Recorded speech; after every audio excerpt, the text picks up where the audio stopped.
Am I the a-hole for putting my stepson in a state-run facility after my wife's death? I, 45 male, recently lost my wife, 42 female, to a sudden illness.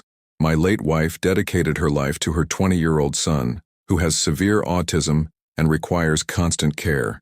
He's nonverbal and has frequent violent outbursts. Over the years, his behavior has become increasingly challenging, to the point where it's difficult for anyone other than my wife to manage him. Before you judge me as heartless, let me clarify that I've been in my stepson's life since he was 10 years old. I've tried my best to understand and support him, but his needs are beyond what I can handle alone.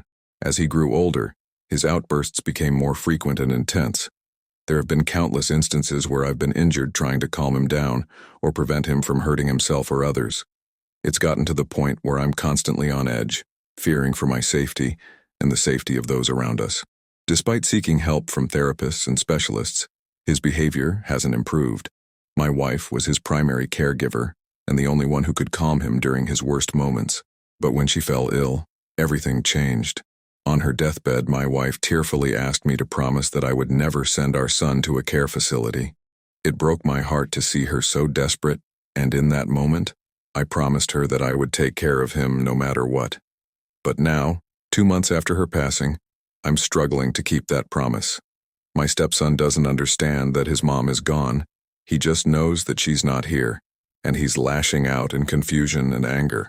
I work long hours to support us financially, but the cost of full-time care for my stepson is overwhelming. I barely have time to grieve, let alone manage his challenging behavior on my own.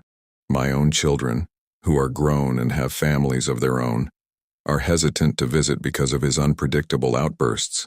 After much soul-searching, I made the difficult decision to place him in a state-run facility. Despite my wife leaving me everything in her will, I simply can't afford the specialized care he needs. Now, my family and friends are calling me heartless and uncaring, but I feel like I'm out of options. Am I the a-hole for breaking my promise to my wife and seeking professional care for my stepson?